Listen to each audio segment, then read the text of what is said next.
Have you ever walked into your living room only to find your favorite couch cushion murdered in cold fluff?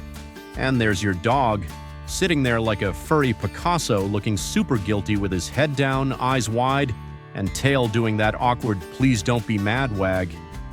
At that moment, you don't know whether to laugh, cry, or call in a doggy therapist. But here's the million-dollar question. Was that really guilt, or just an Oscar-worthy performance to dodge the consequences? Buckle up, because today we're diving into the adorable mystery of whether dogs can actually say sorry. Spoiler alert, the answer involves wagging tails, emotional blackmail, and maybe even a chewed-up shoe or two. Let's face it, dogs are the lovable drama queens of the animal kingdom. They bark at leaves, spin in circles for fun, and stare into your soul while you're eating. But what about when they mess up? You know the look. They've just raided the trash, shredded your tax documents, or turned your garden into a crater field worthy of NASA. And yet, when you catch them in the act, their whole demeanor flips. Suddenly, it's all lowered heads, tucked tails, slow-motion approaches like they're starring in a soap opera. Many of us assume that means they feel bad. But here's the twist. Science says it might be less about guilt and more about dodging your wrath.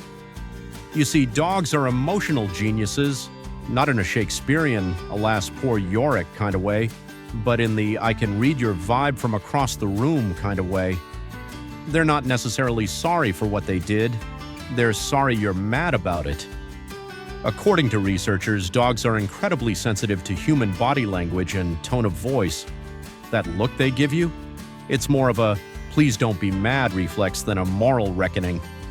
Basically, your dog isn't confessing to a crime, he's just trying to keep the peace in his beloved pack. Think of it like a toddler who says "I'm sorry," not because they regret pouring cereal into the DVD player, but because mom's giving that look again. But here's the fun part. Dogs do have ways of patching things up. They may nuzzle your leg, drop a slobbery toy in your lap, or gently lean against you like they're saying, "Can we just pretend that whole shoe-eating incident never happened?" These aren't just random moves. They're actually social signals rooted in canine instincts to keep the pack bonded and balanced. In wild dog packs, harmony is survival, so when your dog senses you're upset, their inner peacemaker kicks in. Of course, each dog apologizes in their own quirky way. Some get dramatic, ears back, eyes looking like they've seen the end of the world. Others play it cool, pulling a disappearing act like, "If you can't see me, you can't yell at me." One of my friend's dogs brings her socks as a peace offering. I'm not sure if that's an apology or a bribe, but hey, the effort's there. Now here's where you come in. When your pup hits you with the sorry eyes, how you respond matters. Yelling or punishing them long after the fact just confuses them, especially if the crime happened hours ago. Dogs live in the moment. So if you want to keep the communication clear, respond calmly. A soft voice, a reassuring touch, maybe redirect them to a toy if they've just chewed something they shouldn't.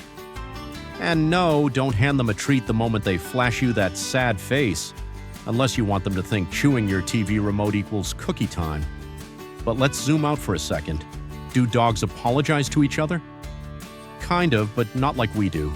When one dog bows, exposes their belly, or licks another's muzzle, they're basically saying, "Hey, no hard feelings, can we chill?" It's not exactly, "I'm sorry I took your squeaky toy and called your mom a pug," but it gets the job done. It's more about diffusing tension than showing moral remorse, and that brings us to the big takeaway. Whether or not dogs understand guilt the way humans do doesn't really matter. What matters is that they care. They care when we're upset, they care when the energy shifts, and they try, really try, to make things right in their own doggy way. That's not just cute, it's kind of beautiful. They may not understand all our weird human rules, but they absolutely understand the bond we share, and they want to protect it. So the next time your dog gives you that soulful, guilt-soaked stare after a crime, know this. They're not just playing you. They're trying to reconnect, to repair the bond, and to get back to the most important job of all, being your best friend. If you got a laugh, a new perspective, or just love dogs as much as we do, don't forget to give this video a thumbs up, subscribe, and tap that notification bell. We've got plenty more quirky dog truths coming your way. And remember, forgiveness is a treat. But maybe save the actual treats for when your dog doesn't eat your favorite socks. See you in the next one.